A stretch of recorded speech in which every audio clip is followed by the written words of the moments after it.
aqui para os 20 até 40. Desculpe. Eu queria perguntar, isto depois cria uma certa dúvida. Porque é que, por exemplo, quando se inaugurou o órgão da Basílica de Nossa Senhora de Fátima, ao tocar a nota mais baixa, os vidros partiram. E quando uma cantora de ópera canta o som mais agudo ao pé de um copo, consegue partir? Não, ter visto, padre. Quando fala, ou quando emite uma música, vamos ver, havia duas superfícies, no seu caso. Havia um vidro, se eu não com esta dimensão, havia aqui um copinho com esta. As dimensões eram diferentes. As frequências próprias eram diferentes. Este tinha uma frequência própria, que eu vou chamar F1, este tinha uma frequência própria F2. Se deste andava, sei lá, pronto, sei lá, 200 Hz, esta andava aí, sei lá, vamos pôr 1000, por exemplo. 1000, porque começava às vezes a se fazer aquela brincadeira com os copos com um bocado dava, e há aquelas taças, conhece, tibetanas, etc. Portanto, quando o órgão tocou a frequência mais baixa, lá conseguiu acertar na frequência própria do vidro e partiu o vidro. Então, assim, eu acho que foi um órgão potente e o vidro fraquinho. Mas partiu o vidro. A tal senhora também era um soprano potente, apesar de tudo, porque quando ela cantou, mas disse que o Caruso é que fazia isso, eu ouvi falar, mas depois estava outra. Aí coincidiu. Isso é quando as frequências coincidem. Houve não estou ressonância. Para aquele que há pouco de início estava a falar com o professor e que eu me permitia ter de exemplo por outras coisas. Citar isto. E esta agora cai mesmo. Imagina um sismo. Às vezes um belo edifício todo em betão, caiu todo. E ao lado uma casotazinha qualquer, não caiu.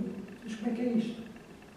É uma questão de frequências próprias. Quer dizer, o sismo, provavelmente, se eu compusesse o sismo no domínio da frequência, ele tinha, imagino que a frequência, ele tinha aqui assim, um sismo que tinha um espectro assim, pronto, isto aqui era uma frequência, imagino, por exemplo, 5 Hz.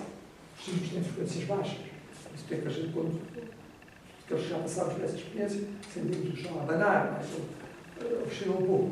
Se o tal edifício tinha uma frequência própria que andava aqui pelos 5 Hz, a certa altura coincidiu e, portanto, como se chama, o edifício aconteceu mesmo que este vidro grande, ou também não interessava, tinha uma frequência própria. Mas como é que ele sendo tão grande tinha uma frequência própria tão baixa? Pois, então, tinha essa frequência própria. Bom, como é que se chama? O edifício não é só aquela dimensão, há todos os travejamentos que ele tem lá no interior. E, portanto, ele colapsou, porque ele entrou aqui nessa tal gama de ressonância e, portanto, ele começou a ter, digamos, oscilações maiores. Ao lado, tinha uma outra frequência completamente diferente. E, portanto, ficou incólume. É que também pode haver muitas outras coisas, como o sismo, como sabe, dá movimentos de baixo e baixa, que há ali um movimento diferencial e as sapatas dos pilares são arrancadas do pilar e caem. Mas é isto, todos são fenómenos de ressonância que estão a acontecer. E a frequência varia consoante o que no material, por exemplo? Não, material não. A frequência não é uma característica material. A frequência é uma característica de um sistema. Sim, mas está associada à forma? Está associada à forma, está associada à massa, está associada às dimensões, tudo isso. E à constituição, claro. Por exemplo, sei lá, esta cadeia é muito complicada, mas imagina um painel assim, feito de vidro, feito de aço, feito de chumbo, teriam, embora fossem dimensionalmente iguais, teriam frequências próprias diferentes. Tinham massas diferentes, não é assim? Sim, varia. Isso. Professor, o professor disse que a frequência da informação era 100 Hz. Frequência de informação? É maior informação. Não, o maior conteúdo informativo nos 1000. Nos 1000, não era dos 100, tá? Se fosse dos 100, mas eu tenho uma voz um bocado aguda, não percebi nada que eu estava a dizer e acho que nem percebeu alguma coisa. Portanto, estava aqui. Eu já não lembro. Foi depois a questão como é que se distribui. Portanto, em termos de intensidade, eu quero dizer com isto. Quer dizer, está a fazer uma apreciação qualitativa, baixas, altas, que remete para elementos quantitativos. É essa passagem que eu não consigo fazer. Quer dizer, o que é quais são as frequências que são baixas, quais são as frequências numericamente são baixas, quais são? E as altas, de onde é que está a voz para eu perceber? Primeiro vamos fazer isto. A voz, se estiver aqui a falar, a voz existe no tempo, tal como eu existe no tempo, como todos nós vivemos num mundo de 4 dimensões, 3 espaciais e o tempo. Portanto, no tempo, acontece isto, quer dizer, se a gente fosse passar naquele osciloscópio, enquanto o senhor estava aqui a falar, mas ele calou-se, voltou a falar, isto é o estímulo do tempo. Nós podemos, portanto, do domínio do tempo, passar para o domínio da frequência, que é o inverso do tempo. Pode dizer, para que é que você acha isso? Que gracinha é isso? Eu às vezes dava uma brincadeira que era esta. Imagina que nós estávamos aqui, desculpe já, voltei um bocadinho à primeira volta. Estávamos aqui nós e também estava aqui um cãozinho. E estávamos a falar, todos muito entretidos. E um marciano qualquer estava ali a ouvir-nos e estava a falar com o chefe dele. E o chefe dele ia até lá, que animais são esses que estão ali dentro. Agora, dimensões são muito diferentes.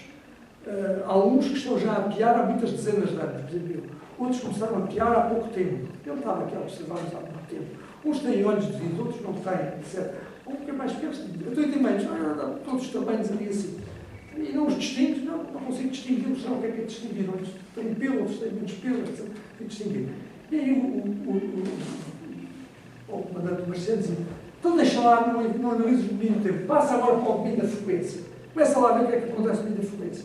Ele dizia, olha, estes que estão aqui e este, piarem em tempos diferentes, têm óculos de vidro, outros têm óculos, outros não têm, etc. Olhos de vidro, outros não têm, etc. Estão todos mais ou menos a piar aqui entre os 20 e os 20 mil. O outro que está ali, que é todo branco, esse não está perto dos 20 e 20 mil. Esse pia vai até aos 30 mil. Então distingue-se. Portanto, quer dizer, uma coisa que eu queria distinguir do tempo, não era acabar de distinguir, porque a frequência já consegui.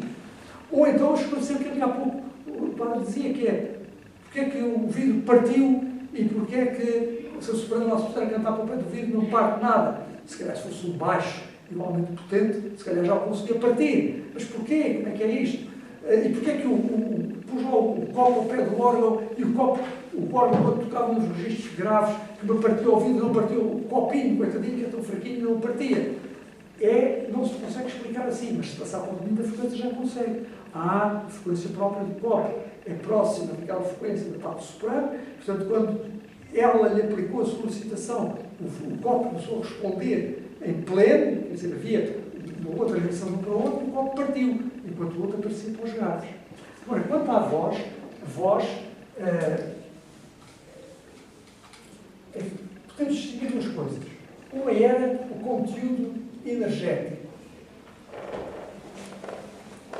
De onde é que há mais energia? E essa mais energia na voz é evidente daquelas baixas frequências.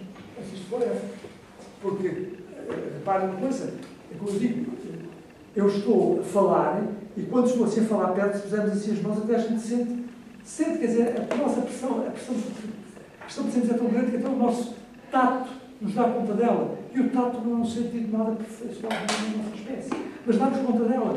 Portanto, aqui isto tem muita energia, mas esta energia não serve para nada. A energia que estamos a emitir é assim, a consequência mesmo da forma como falamos.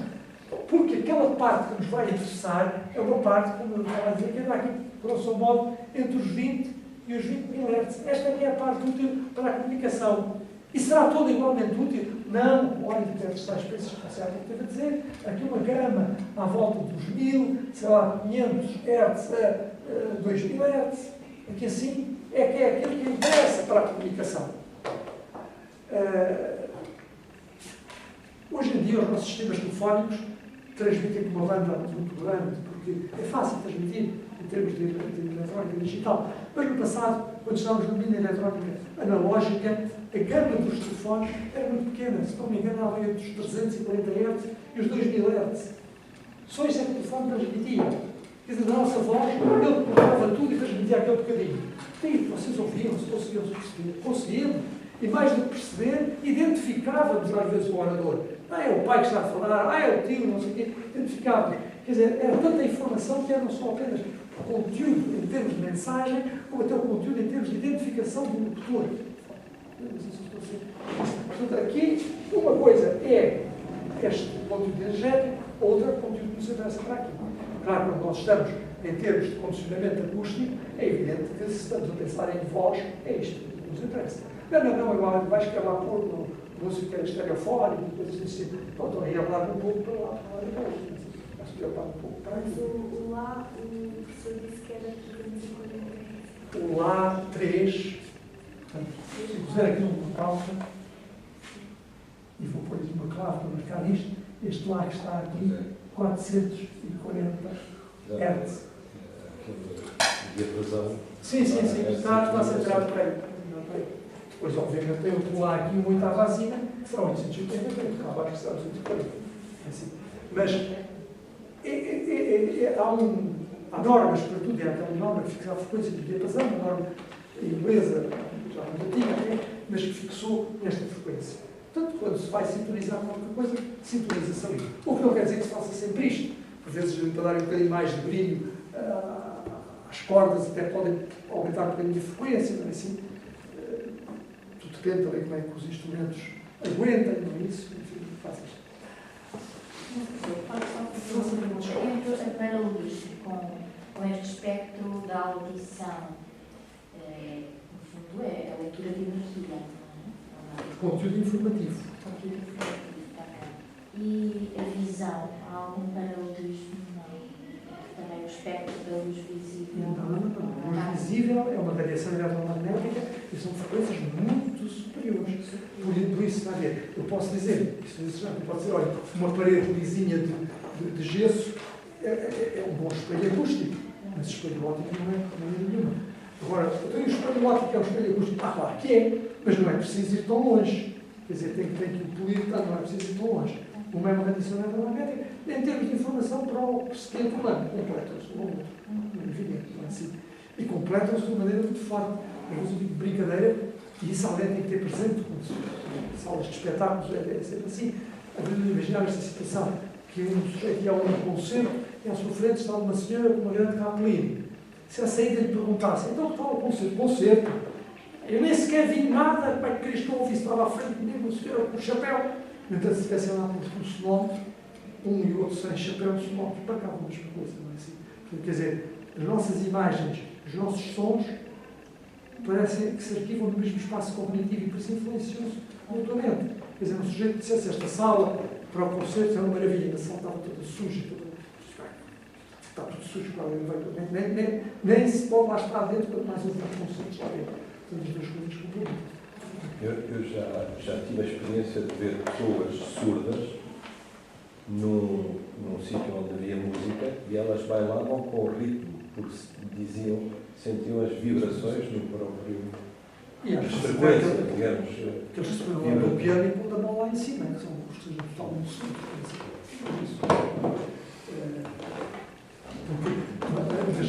Mas de resto, nós ouvimos pelos ouvidos, mas também a nossa caixa craniana, tudo isto nos vai transmitir lá para o sistema auditivo. Voltando então às nossas igrejas, voltando à nossa igreja. Portanto, no que diz respeito às igrejas, já vimos que, por um lado, temos que ter um isolamento adequado em relação ao exterior. Então, se há um isolamento adequado, atenção, quando arranjar uma igreja, não venham a dizer que precisa de abrir umas janelas, uns buracos para ventilar, e portanto os buracos ficam abertos, e depois queixe-se do ruído de tráfego para a para dentro. Ponha grandes janelões e depois queixes do ruído que vai propagar-se lá para o interior, além de outras coisas, provavelmente grandes manchas luminosas, solares, etc, e tudo isso vai influenciar. E depois tem que ter sistema, tem que ter uma reverberação, que quanto à reverberação estamos um pouco assim, ainda não tomamos decisões, porque por um lado, para que haja uma boa percepção auditiva, temos que ter reverberação baixa, por outro lado, para que se possa cantar, temos que ter uma reverberação elevada. Na maior parte dos casos, este aparente paradoxo resolve-se criando um sistema de amplificação sonora. É um sistema de amplificação em que há uma amplificação suficiente para permitir que as pessoas tenham uma boa audição e, todavia, a sala tem a reverberação adequada para haver o canto, e não só o canto, como já aqui se falou, do órgão. O órgão é um instrumento que exige uma reverberação razoavelmente elevada, porque o órgão, às vezes, dá uma imagem, parece assim, um pouco como quem pinta em arbrelas, começar a pintar em arbrelas, a beleza além das cores se interpenetrarem umas nas outras, não é assim? Por isso tem que se folhear o papel. Depois o órgão também faz isso, vai às vezes mantendo um registro e vão os outros andando ali por cima, é quase uma arbarela que está a ser pintada. Portanto, isso exige uma certa reverberação. Portanto, tem que haver essa mistura, digamos assim, das duas coisas, para criar um local onde, enfim, não haja ruídos no exterior e onde as condições de reverberação ou de inteligibilidade sejam asseguradas. Bom, e como é que se faz isso? Para fazer isso, tal como em tudo o resto, nós temos que fazer projetos, temos que fazer estudos. Isto é importante estar a sublinhar, mas isso que se está a dizer é evidente, é assim mesmo, mas não é. Às vezes disse que de médico e de louco temos um pouco. Às vezes permite-me dizer de médico e de louco e de acústico. Porque as pessoas vão E de arquitetos. então, se calhar, a nossa assistência, a assistência. É vê-las aí de fora, não é assim, tantas arquiteturas, bem tão bem arquitetadas. E depois há pessoas que querem lá ir por experiência. E estas experiências são extremamente caras, algumas são impossíveis. O que é que eu quero dizer com isto? Se alguém fizer uma determinada construção que, enfim, disse, eu por cima não preciso nada de laje, mais laje, faz uma cobertura algeirada, tenho aqui uns problemas de térmica, se for térmica de verão já tem confusão, porque ali joga a inércia do elemento, mas eu só tenho essencialmente para inverno, portanto tenho um bom isolamento, por isto resolvido, pronto. Depois a seguir aquilo tem um isolamento acústico muito baixo, porque a tal cobertura era algeirada. Bom, tem agora. Agora tem que aumentar a massa, tem que pôr outras. Mas a estrutura não aguenta isso. Então reforça a estrutura. E por aí fora, a certa altura, estamos a fazer um edifício de novo dentro do edifício. Portanto, tentemos que a metodologia adequada, em qualquer área científica ou técnica, fazer um projeto. E o que é um projeto? O projeto, ao fim e ao cabo, é um modelo. Alguma coisa que nos permite prospectivar desempenho e que, se o desempenho não estiver adequado, atuar de modo a corrigir, tornar as coisas adequadas. Portanto, prospectivar essas coisas. Bom, os projetos, hoje em dia nós temos ferramentas de projeto fantásticas que são aquelas que os meios digitais nos permitem. Quer dizer, nós hoje conseguimos fazer contas com muita rapidez e, portanto, podemos recorrer como é que se chama? A programas, portanto, a cálculo numérico para resolver problemas. E é isso também a mesma coisa que acontece na acústica. Eu quero ver a propagação no exterior. Se quer ver a propagação no exterior, serve-se de um modelo que lhe vê como é que essa propagação ocorre. Nas igrejas isso não se põe. Põe. Se imagina que a sua igreja é uma grande catedral, tem que fazer um condicionamento térmico, um condicionamento higrotérmico lá dentro. Então, se tem que fazer esse condicionamento, provavelmente tem que ter sistemas de condicionamento, tem que ter unidades de permutação de calor cá fora para arrefecer aquilo no verão e para aquecer no inverno. E, como tal, vai o ruído desses equipamentos propagar-se. Portanto, tem que se preocupar com isso. Claro, aqui puxei demasiado a brasa à minha sardinha, mas para dizer isto que aí, você pode recorrer a programas que fazem isso. Quer fazer as análises internas de vergação, tudo isso, etc. Há programas que lhe permitem calcular isso e faz essas coisas. Quer estimar isolamento no radiamento de construção e faz isso. Tu pode dizer que agora é uma maravilha, não é assim? Faz estes programas todos. E a maravilha é tão maravilhosa que eu não trouxe para talvez deste jeito que fiz uma conversa com algumas pessoas que estiveram sentidas a estar a ouvir, levei um e-mail captado na internet, um senhor que dizia o seguinte: o programa, não sei quantos, um programa de energia acústica, é mesmo muito bom, porque custa cerca de 400 e tal euros, e eu, sem perceber nada de acústica, faço projetos de acústica. Ora, é evidente que a coisa não funciona assim, não é assim? Porque o programa mais não faz do que tratar de dados que eu lhe meta no início e ele depois lança-os para o exterior. Se eu tenho uma máquina qualquer que eu digo, meto uma coisa daqui e vamos ver o que é que sai do outro lado, pode até sair a máquina a arrebentar nas mãos, não é assim? Agora não sei porque estou a recordar de uma coisa que havia um senhor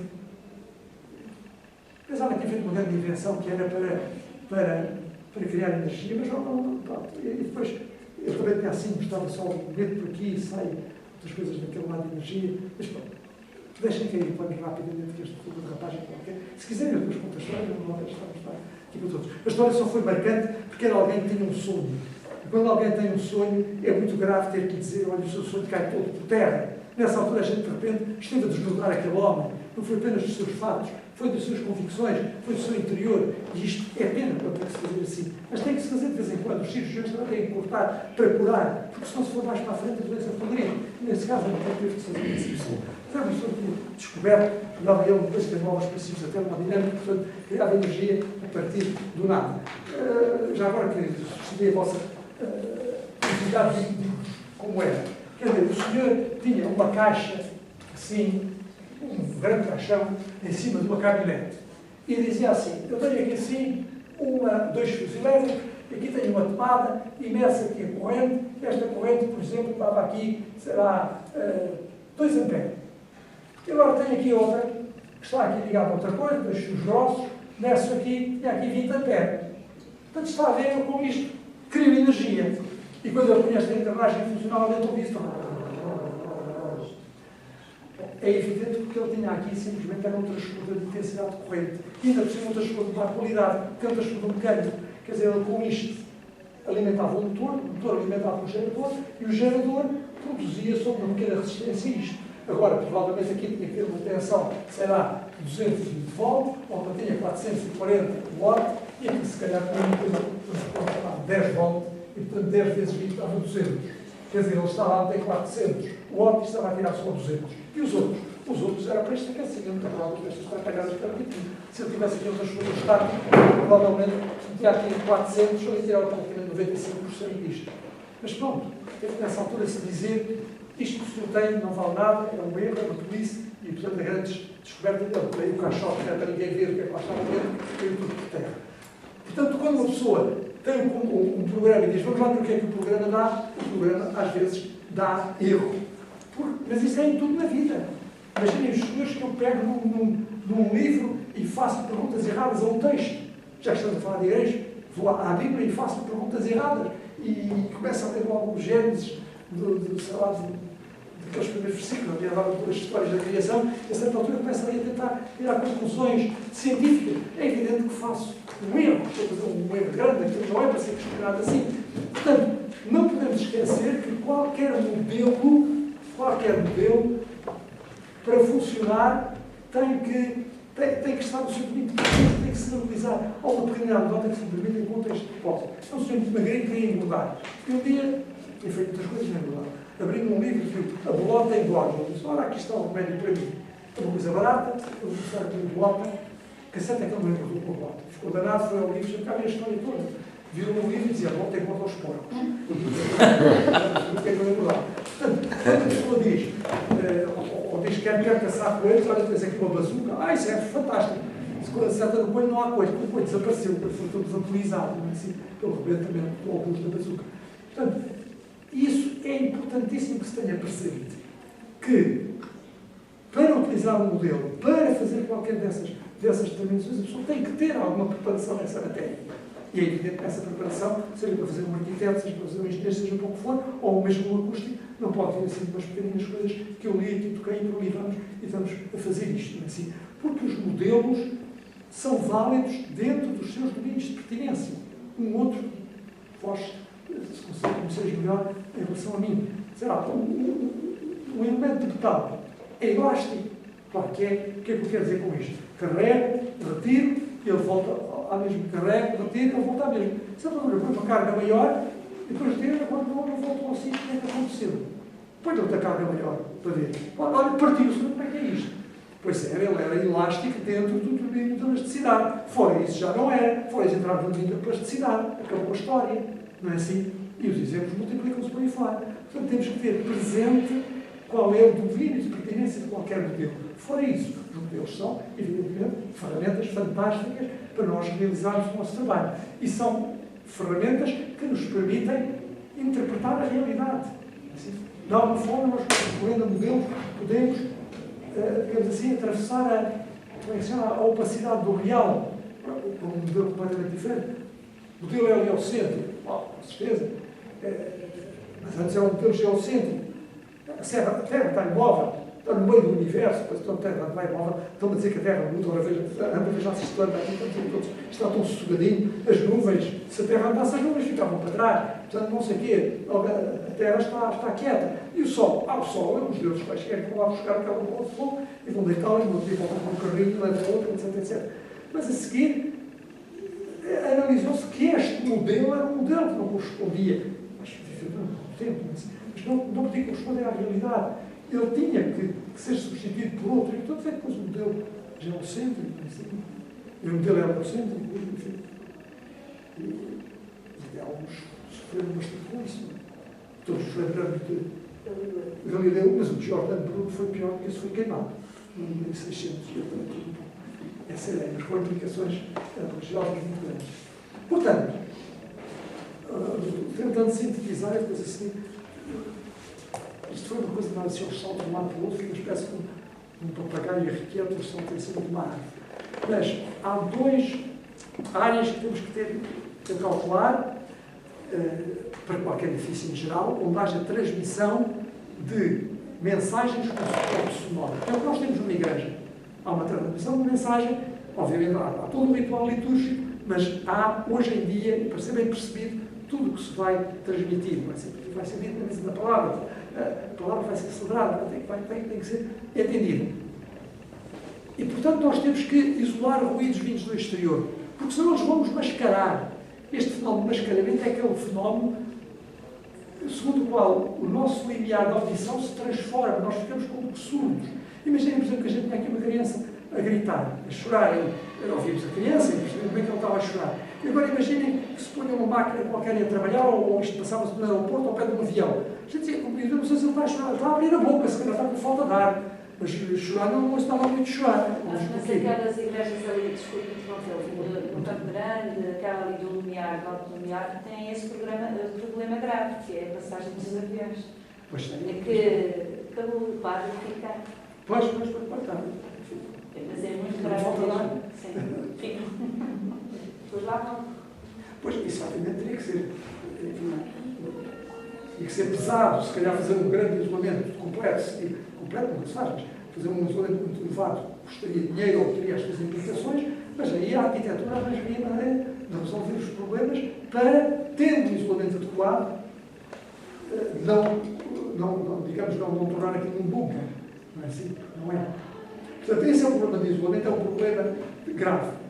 De ruídos que vêm para o interior, mas nós estamos aqui a pensar nas igrejas, mais igrejas católicas, mas há muitos outros locais de culto e nós estamos a assistir, enfim, são seitas que se vão multiplicando e enquanto muitas vezes as igrejas são construídas, quase sempre, edifícios próprios, esses outros locais de culto aparecem às vezes numa garagem, nada desse género. Estes vão para lá e vão cantar e vão fazer grande barulho e isso pode perturbar outros e depois entram em conflitos. Tem havido muitos conflitos desses com algumas dessas novas igrejas, dessas seitas, que aí está. Portanto, o isolamento é um problema a resolver. E esse isolamento tem que ser resolvido pela envolvente toda. Não podemos ter soluções de continuidade na envolvente. O que é que eu quero dizer com isto? Quer dizer, por exemplo, imaginem, volto àquele exemplo que há pouco disse, que se calhar numa igreja não se para muito ter que estar a fazer ar-condicionado, mas, por exemplo, num local de culto, que eu comprei um estabelecimento, que era um antigo hipermercado, na parte de baixo do prédio, instalei lá umas pessoas que se vão reunir ali 100 ou 200 pessoas. É evidente que eu tenho que lhes meter lá ar dentro. E se tenho que meter lá ar dentro, tem que haver uns canos que trazem aquele ar do exterior lá para dentro. Então, atenção, se passa ar, também passa som. Portanto, cuidado com isso, porque se não se passa som para dentro, também passa e passa mais para fora, então as pessoas fazer-se ouvir e incomodar os vizinhos. Portanto, problema de isolamento. O segundo problema, o problema da inteligibilidade da voz, que tem que ser assegurada sem coartar a possibilidade de aquele espaço favorecer o canto. Não é assim? É claro que há certas assembleias, e também na parte cristã, temos os carismáticos, etc., todos dançam, todos fazem, tudo aquilo que se mexe, mas em muitos casos não, há um grupo que vai cantar, ou a Assembleia vai acompanhar, e portanto para que isso aconteça, já não sei essa exuberância do carismático, mas para que isso aconteça, a reverberação não pode ser muito baixa, porque senão o edifício fica surdo. Aliás, fica desagradável, não é assim? A pessoa vai para um espaço muito surdo e aquilo sente quase uma pressão em cima de si. E então tem aqui um paradoxo a resolver, que é ter não a reverberação muito elevada, sob pena de perder a inteligibilidade, e todavia ter a reverberação que chega para lhe dar vida a esse espaço. Isso muitas vezes implica a criação de amplificação sonora. Mas nem sempre, como nós vemos, as grandes catedrais não tinham amplificação sonora, as pessoas faziam-nas usar. Para já é caso de dizer, mas eles também não tinham aulas de vidro e cortiças para absorver. Então como é que absorvia? Olhe, se reparar todos aqueles ornamentos, todo aquele barroco, aquele ornamento, muitos recortes, muitas coisas, tudo isso acaba por criar absorção. De que maneira? Não vai dizer que as ondas sonoras perpetuam dentro. Não. Mas imaginem que eu entro aqui uma quantidade de arrepiados. E agora fechamos o ar a vibrar sobre as ondas sonoras. Vai haver atritos nisto tudo. Portanto, isso dá absorção adequada. E, portanto, aqueles edifícios tinham naturalmente, enfim, várias capelas, porque aquilo tinha naturalmente uma certa possibilidade de conseguir a reverberação adequada. Quando se faz a igreja, que é um paralelepípedo sem mais nada, bom, então aí tem mesmo que ouvir algum condicionamento. Eu lembro uma vez de uma que foi condicionada, que era um autêntico paralelepípedo, com uma altura enorme, eram 11 metros de altura. Barril, 11 metros de altura. E era um paralelepípedo. E teve que se criar todo assim um espaço no meio, funcionava quase como uma grande nuvem, que tinha absorção por trás, etc., para reduzir aquilo que lá dentro não era possível. Quer dizer, ali é que o padre, ou quem estivesse, estava só a abrir a boca, não se percebia nada do que dizia. Aquela da Santíssima Trindade, em Fátima, não? Eu acho que é um belíssimo artista. Tem, pois, mas tem aquela reentrância. Péssima. Tem nada. Absorve demasiado. Sim, Mas tem aquela parte lá atrás. tem aqueles panos juntos, não tem aqueles panos juntos. Não, tem panos e tem aquelas partes Deixa-me só esclarecer isto, acho que é importante, a gente já falou disso. Estava a dizer que tem ótima acústica. Bom. Em termos litúrgicos, tem uma péssima acústica. Porquê? Porque eu respondo e parece que aquela assembleia não existe. Está a ouvir lá, está a ouvir do lado de lá, está a ouvir. Pode- Não, estive dos dois lados. Estive dos dois lados. Portanto, tanto na assembleia, eu digo amém, parece que tem 3 pessoas ao meu lado. Acaba logo que surgir, não vai acabar bem forte. Não há a dimensão de um Não peso há na assembleia. assembleia. Portanto, foi tão estudado ao extremo que anulou aquilo que é a presença de uma assembleia celebrante. Sabe o que é que eu dizia isso? Por isso é que eu estou a dizer que é péssimo, neste sentido. Eu estive lá algumas Tens excesso de absorção. estive lá algumas vezes e às vezes vi um miúdo a correr e não ouviu nada deles e pá, bom, mas como dizia, então está um bocado surda. Não sei qual é a característica da formação dela, mas está um bocado surda. Depende daquilo que se pretende. Numa celebração, pretende-se que a Assembleia seja uma Assembleia. Claro, Se estão 50 pessoas, convém que a gente sinta que estamos de facto ali naquele corpo. Não é isso que acontece naquela igreja. As paredes são todas absorventes. Pois é, um tem material que aquele. as paredes sim, mas quer dizer, normalmente a maior absorção que se faz sentir é o que esteja no teto, porque repare, a parede, por mais que é uma área muito grande, essa faz sentir mais ou menos vizinhanças. O teto é que fica igual, mas aquele teto tem todos aqueles planejamentos assim, dá aquela luz muito tamizada, assim para o interior. Olha, é interessantíssimo isso que disse, muito obrigado. Muito obrigado. É porque nós sentimos nas igrejas antigas é sempre isso.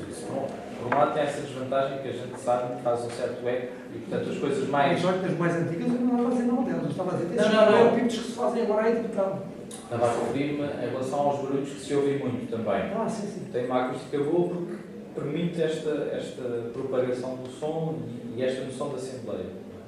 Aquela tem o excesso ao contrário. Anulou de facto esses barulhos que não interessam ouvir, mas também perdeu a dimensão da Assembleia. De tal forma, na Santíssima Trindade, para se ouvir o órgão, é pôr aquela espécie de reverberadores, tubos no canto, não sei se deu, já deu. Há um tubo, parece uma chaminés. Parece uma chaminés que está. Isso é, ao fim e ao cabo, quase uma crença, é idolatria, falar de adorar o tubo, porque, enfim, se há todo um conjunto, quer dizer, se estão a absorver em quantidade, não é lá por um sistema em qualquer local, quem vai absorver mais? Não há nada que não possa Amplificar. Para amplificar, para reverberar, para se ouvir um desculpa. que é um amplificador. Não sei, desculpa. Não, mas acho que Isto é um tema que a mim me dá para a cabeça. Não, eu vou tentar explicar o que é que eu disse. Mas primeiro que é um amplificador. Um amplificador tem esta ideia de falar com um microfone, fala tchim, ouvirem com muita intensidade. O que é que faz um amplificador? O amplificador é um sistema que tem aqui assim uma entrada, que é a entrada de sinal, tem aqui assim uma saída do sinal, mas tem aqui uma outra alimentação, digamos, a partir do setor. Portanto, o que é que ele faz? Recebe aqui um sinal com pequenina intensidade, vai buscar aqui a energia que quer, modula por aquele sinal, depois remete isso para a saída. Mas isto é assim porque eu estou a ter energia. Agora, se eu disser, não, tenho uma sala aqui, e agora vou pôr aqui umas colunas à volta. Se isto são elementos passivos, qualquer elemento passivo nunca me pode devolver nem sequer toda a energia que ele recebe. Quer dizer, se eu mandar uma certa energia luminosa contra um espelho, um bom espelho, ele reflete toda. Não reflete toda. Sempre para que eu absorve. Portanto, este sistema aqui, obviamente, se as pessoas estiverem aqui ao pé disto, a certa altura essa pessoa pode dizer, agora eu sei que eu estou a refugar. Claro que houve, não sei que eu ali. Mas em termos de balanço energético global, isto ainda está também a absorver um pouco mais. Professor, a CIBA nunca Nunca produz sempre qualquer coisa. Isso é aquele princípio geral que nós não podemos criar a partir do nada. Ninguém pode criar a partir do nada. Portanto, não sei assim. Se fossem colunas a identificar Que tivesse sistemas um que sistema de captavam o energia. cinema e Exato. captavam o sinal e trabalhavam com o anterior. Mas aí também é um bocado difícil equilibrá-los todos, não é assim? Porque senão as pessoas agora, muitas vezes acontece, sabe? Está lá o celebrante a falar à frente e para transmitir o som começam com colunas por aqui fora penduradas. Eu agora, uma vez de entrar numa igreja, eu disse assim, nunca tinha reparado que isto tem um coro lá em cima. Afinal tem. Não tinha coro nenhum, o coro estava lá embaixo, não estava lá para voltar, e aqui o que estava eram os altifalantes atrás de mim a cantarem. Não sei se eu estou a ser explícito. E às vezes ainda mais, se o comprimento for muito grande, a distância for muito grande, nós temos que ter presente que aquele sinal vem a 300 mil km por segundo, assim, é a velocidade da propagação da luz, e o outro vem a 350 metros. Portanto, a certa altura, o Papa está a dizer, e ele disse, porque eles não viram lá. É o que acontece no Santuário de Fátima, quando se está na capinha das aparições a falar. A primeira experiência que as pessoas têm, se forem lá ler pela primeira vez, atrapalham-se porque ouvem o som lá em cima, uns milésimos de segundo depois de já ter falado. Depois, a certa altura, a pessoa. Não é questão de eco, aí é mesmo de transmissão de som, porque é das colunas. Então isso. Há uma diferença. É porque há um que chegaria, digamos, de si até a mim, pegando-se pelo ar a 300 km, 350 metros por segundo, e o outro chegava a 300 mil km por segundo, a 100% de propagação da luz, e, portanto, chegava aqui muito mais rápido. Logo, eu estava a receber os sinais desfasados no tempo, e, portanto, estava a me prejudicar a inteligibilidade. Como é que isso se faz? Tem que se introduzir linhas de atraso, não é assim? Mas mesmo as linhas de atraso não são grande solução, porque está a ver, a certa altura eu vejo que está um senhor lá a falar à frente, mas o som vem ali por trás daquela coluna. Está por aí escondido. Portanto, o que tem que ser é criar sinais, criar sistemas que, estando lá, transmitam convenientemente. Claro que não pode ser criar uma amplificação muito grande, senão arrebentavam os ouvidos descansados da frente, mas há sistemas, quase em sistema de trompeta, que tem em cima a abertura em V, portanto, para ali para o pé transmitem menos e projetam lá para diante. Ou então aqueles sistemas que são também de ondas planas.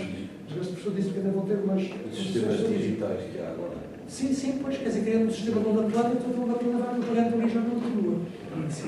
Mas tem que haver esse cuidado de não chegar ao... Isto, aliás, foi um problema que já era muito sentido, até quero sentir desta sofisticação que o sistema digital permite. Eu recordo de ter lido já há bastante tempo naquela catedral inglesa de Santo Paulo, onde tinha um sistema que era uma espécie de um gravador que ia gravando o sinal que chegava e ia reproduzindo para várias cabeças que estavam desfasadas ou não estavam desfasadas no tempo. E ia lançando isso para várias distâncias.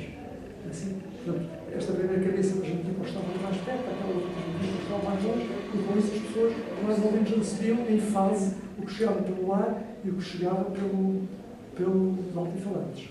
Professor, eu vi um comentário, não sei se que na Basílica de Fátima o tempo de reverberação era de 1,5 segundo, e que, por exemplo, no Mosteiro de Alcobaça seria 6 segundos e que o ideal seriam 2 segundos. Não sei se isto faz sentido. Não, repare, 2 segundos é um tempo de reverberação bom para órgão, por exemplo. Para voz, não. Por exemplo, a voz estraga tudo, isso já não está a ouvir um pouco de pessoa, estraga. Portanto, um bocadinho mais baixo. A não ser que tenha sistemas de amplificação, então ele consegue resolver as coisas. Ou seja, não há regras, aquela regra de ouro do Vitrúvio, como sabem, não acha, não é assim? Quer dizer, não há regras de ouro. Cada caso é um caso. Mas desculpe, mas numa igreja temos que ter tudo. Temos que ter o padre a falar, o órgão a tocar, o silêncio, não é? A Assembleia a falar, portanto, temos que fazer a igreja vazia, a igreja em que eu estou lá sozinha a rezar, ela tem que me... Sim, mas fatalmente, quando estiver lá sozinha, tem uma reverberação mais baixa, uma reverberação mais elevada, não estão lá toda a gente a contribuir para isso. Portanto, aí, se num determinado momento sentir o que eu gosto muito da música do órgão, quando a igreja estiver cheia, já diz hoje, é porque o órgão estava assim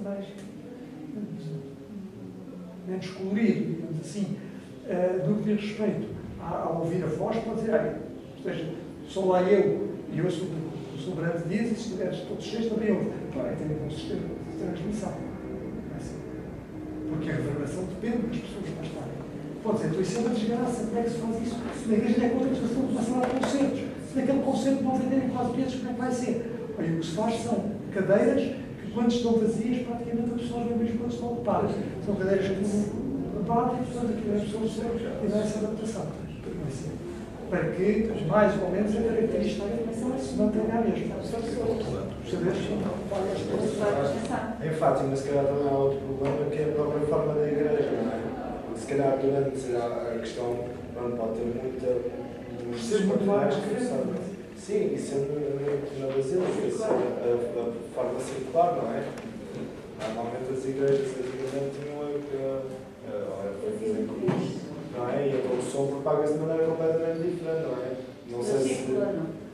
Pois, quer dizer, mesmo as salas de concertos do século XIX eram, normalmente fazia-se estilo retângulo, planta reta nos lados. Hoje faz-se, claro, não se pode fazer hoje, então uma sala de concertos, fazer com uma grande frente, nessa altura as pessoas estão a tornar lá, estão a ver as costas do jornalista. Assim, como faz aquilo de... Eu estou a perguntar, essa forma redonda também não influencia essa maior absorção do som? Não, eu julgo que não. A forma redonda, às vezes, o que pode dar é propagações, galerias sussurrantes, mas se vai haver uma propagação. Mas, de facto, isso não pode haver, porque todas aquelas pessoas que estão sentadas, por isso, destruiria isso, não é? Agora, aquilo que há, de facto, agradeço muito ter sublinhado isto, eu não tinha essa ideia, foi bom. Ouviu ter essa absorção elevada e normalmente essa absorção que ela tem. Umas cadeiras, material, Tem uma coisa, existe o sistema da antena parabólica.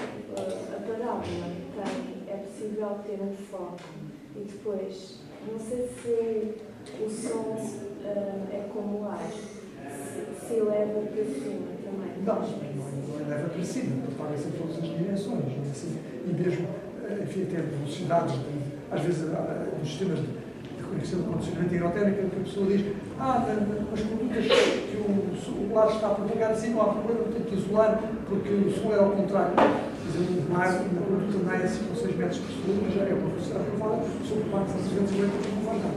Agora, isso que diz, também não foi tão parabólico, não é? Quer dizer, se eu estivesse aqui a falar, estivesse a falar, há pouco eu falava naquelas catedrais, as pessoas estavam fora, o pregador estava com um pequeno nicho que projetava o som a partir dali, ele tinha esse reforço, essa facilidade. E se o som viesse de fora, todas as pessoas que estivessem... Mas a sala toda que era uma enorme parábola. Sim, não sei se é... Parábola nunca vi, mas houve o primeiro sortinho, que foi a Câmara de Matosinhos, acho que a Câmara de Matosinhos era uma forma de sala que era uma esfera, uma parte de esfera, era uma meio de esfera. E depois, apesar de ser uma esfera, tinha 4 aberturas lá em cima.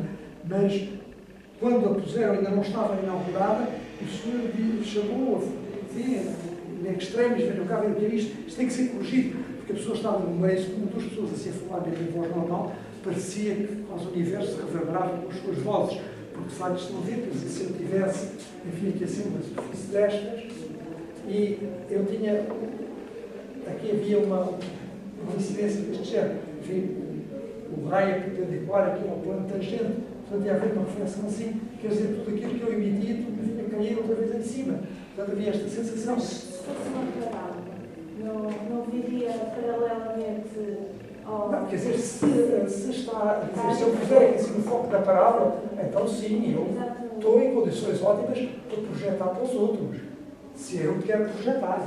Agora, tanto se eu disser pelo contrário que a sala é parabólica, não esqueçamos que tudo que vem aqui vai convergir para o foco. Portanto, há ali um sítio que seria privilegiado ou desgraçado em termos de receber. O que nós temos que tentar criar é criar uma homogeneidade para as características do sonoro. Ou seja, se dissessemos aqui, não, há aqui assim um lixo, você mete-se lá no lixo, fala aqui na Paraguai, maravilha, as pessoas estavam a ouvir muito bem o que o orador que aqui estivesse dizia. Agora, se a sala toda tivesse uma forma parabólica, havia ali uma zona onde as pessoas, quando chegassem a aproximar-se do foco, sentiam, enfim, uma estimulação sonora completamente diferente dos outros lados. Que é uma das características que tem que se criar, uma homogeneidade. Professor, eu queria, tive que nós entrar como tinha dito, mas de qualquer modo tinha um produto, não sei se ela vai entrar, se é apropriada agora ou não. É um caso concreto, que é a igreja de Nossa Senhora do Carmo, que fica ali no Alto das Conchas, não sei se está a ver, fica no Alto do Lumiar, na Alta de Lisboa, na parte da Alta de Lisboa. Era uma igreja de planta circular, que tinha um tempo de reverberação inadmissível. Eu lembro-me do Padre Nuno Serra Esperança celebrar lá a missa nos domingos às 9h30 e ele tinha que fazer a homilia como se estivesse em reto-autónomo, como se estivesse em canto gregoriano, porque aquilo tinha um tempo de reverberação absolutamente exagerado. Depois foi feita uma intervenção acústica que absorveu o som, mas absorveu de uma maneira que a mim também, com franqueza, não me pareceu completamente apropriada, porque eu depois fui lá, já não me lembro, numa primeira reunião dos meus filhos, ou uma coisa qualquer, fui lá, e como é que eu ia dizer? O som, o tempo de absorção, o tempo de reverberação, parecia-me estar demasiadamente reduzido, ao ponto de aquilo suscitar uma espécie de um ambiente quase coloquial, em que a reverência que é suposto prestar-se às leituras e prestar-se à homilia e prestar-se às palavras que diz o celebrante e que responde à Assembleia, essa reverência perdia-se também. Quer dizer, era como se eu estivesse, digamos assim, num ambiente de pub inglês, em que posso falar e dar berros e não sei o quê. Foi aquilo que o senhor fez favor de assinar há pouco, não é assim? Quer dizer, efetivamente, o espaço estava muito seguro. Pois. Mas esse espaço mais baixo, fazer uma coisa de planta circular é um bocado anedótico. Deve sempre evitar-se superfícies côncavas. Assim, privilegiar o convexo, evitar côncavas. E, portanto, se querer uma coisa que seja toda redonda, é um pouco desgraçado. Se quer ter essa geometria, tenha, mas então destrua em termos arquitetônicos, em termos acústicos, essa simetria. Pode, por exemplo, pôr umas tiras que sejam absorçoras, outras que sejam refletoras, outras que sejam absorçoras, para, por um lado, não baixar tanto o tempo de vibração como o professor está a dizer que aconteceu. E, por outro lado, contribuir para homogeneizar as características desse espaço. Isso, efetivamente, está... Eu gostava era de uma opinião, digamos assim, abalizada, porque eu discutia isto com um antigo pároco daquela igreja, não com o atual, mas com o antigo pároco, que estava bastante contente porque as homilias dele ouviam-se perfeitamente. E é verdade, ouvem-se perfeitamente. Mas, o que me parece, e aqui, digamos assim, já estou a entrar um bocadinho na especificidade daquilo que deve ser a qualidade, o ambiente acústico de uma igreja, que me parece que deve ser, não tem que ser propriamente o ambiente acústico, digamos assim, de um parlamento, ou se calhar, terá qualquer coisa a ver, mas não tem que ser um daqueles ambientes acústicos onde nós ouvimos tudo sem tempo de reverberação nenhuma e, portanto, digamos, a voz perde uma certa vénia, uma certa reverência que nós associamos sempre a uma pregação ou a qualquer ou a uma celebração deste tipo, não é?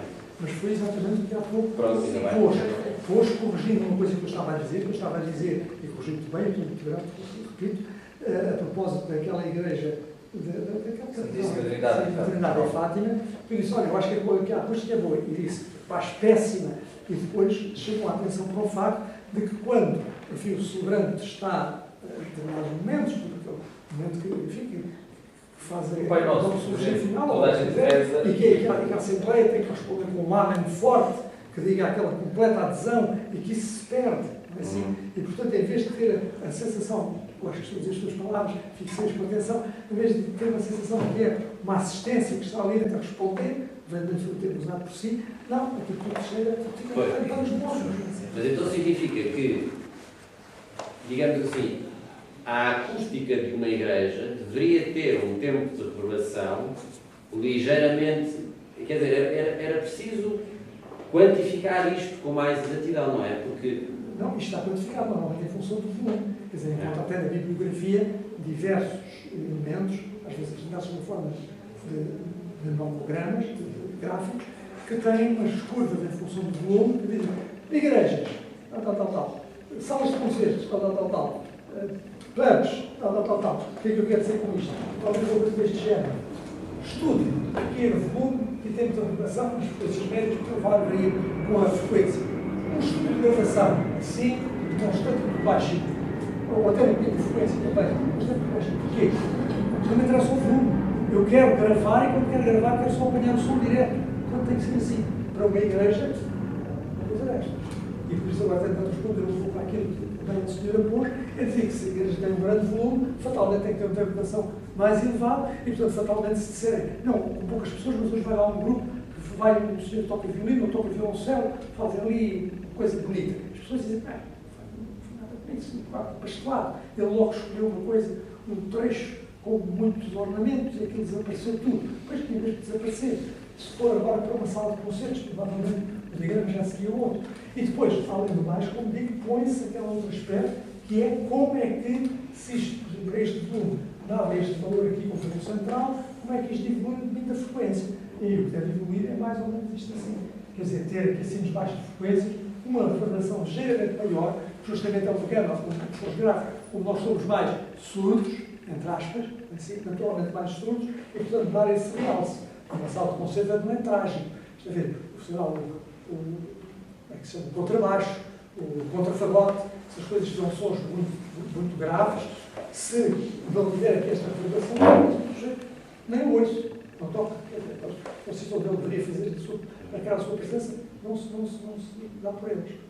E depois há um outro assunto que tem a ver com os tempos de reverberação específicos conforme as igrejas. Eu aqui há uns anos acompanhei uma tese de mestrado de uma aluna que era arquiteta e que tinha também o curso gregoriano e que fez uma investigação na igreja de Alcobaça e fez um estudo com um engenheiro do Porto, não sei situar agora qual, em que mediram o tempo de reverberação de Alcobaça. E o tempo de reverberação de Alcobaça rondava qualquer coisa à volta de 18 segundos, era assim de facto um exagero. Que era mais.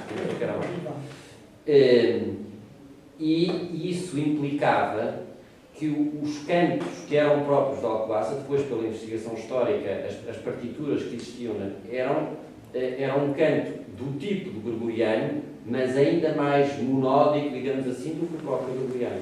E acontecia uma coisa absolutamente extraordinária. Ela tem ouvido para isso, eu não tinha, mas quando ela levou lá um coro do gregoriano, e quando entrou, às tantas perguntou-se a si própria, mas porquê é que o coro está a cantar a duas vozes? E o coro não estava a cantar a duas vozes. O que acontecia é que a vibração da igreja fazia surgir uma segunda linha melódica. E era, de facto, uma experiência absolutamente...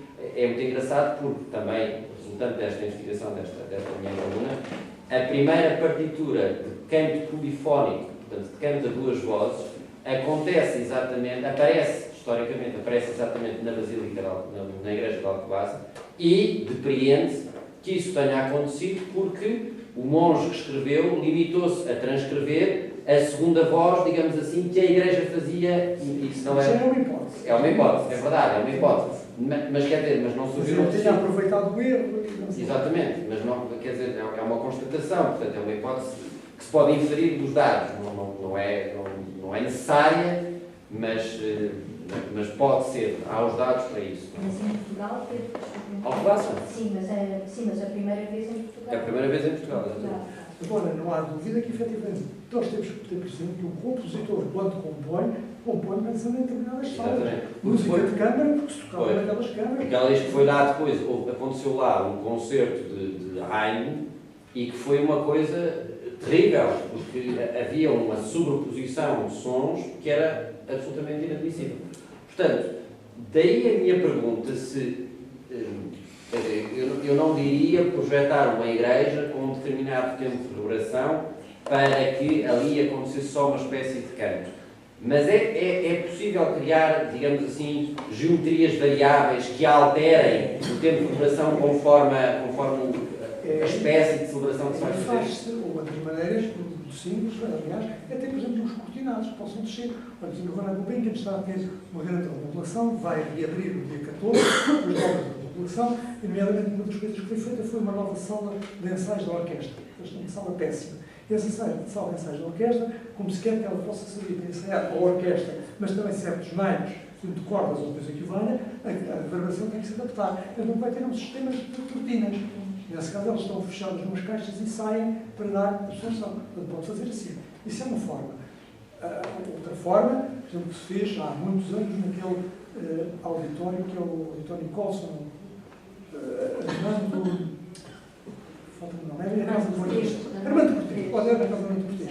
É uma quantidade de painéis nas paredes que têm uma face absorção e uma face refletora. A ideia foi criar para o maestro, para quem tinha que gerir justamente aquilo, um novo grau de liberdade. Portanto, eu podia dizer, não, vamos lá virando painéis, pronto, agora não virem mais, que agora acho que está com um bom som.